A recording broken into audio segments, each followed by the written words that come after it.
Le centre de coordination des décisions opérationnelles officiellement en fonction, c'est le président Alassane Ouattara lui-même qui a procédé à son inauguration ce lundi 11 mars 2013 au ministère d'État, ministère de l'Intérieur, Ciseaux Plateau.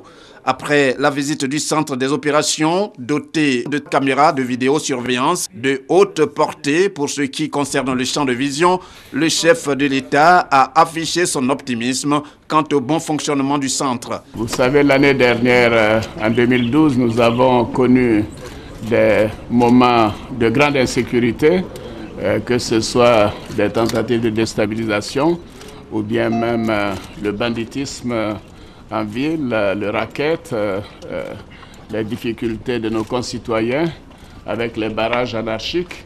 Et maintenant, grâce à ce centre, nous pourrons faire une surveillance rapprochée de tous les déplacements ici dans le district. Abidjan a été divisé en 5 districts et nous avons mobilisé 750 policiers, gendarmes et militaires qui auront donc la responsabilité, bien sûr, sous l'autorité des officiers de la police, de la gendarmerie comme des FRC, de surveiller donc la ville d'Abidjan et progressivement l'ensemble du territoire national. C'était un investissement important. Nous considérons qu'il y avait urgence à arriver à mettre en place ce centre, à suivre de très près donc le renforcement de la sécurité.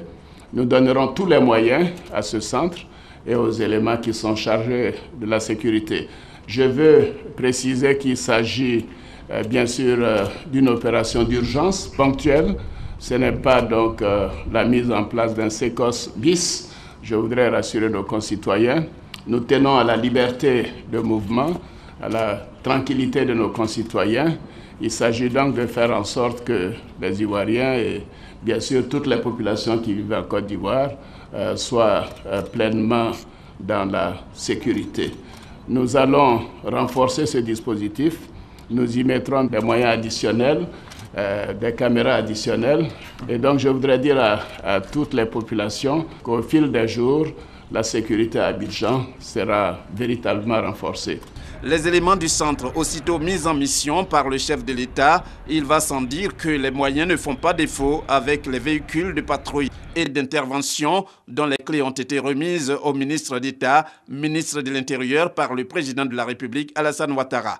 Une cinquantaine de ces véhicules ont été présentés au cours de cette cérémonie.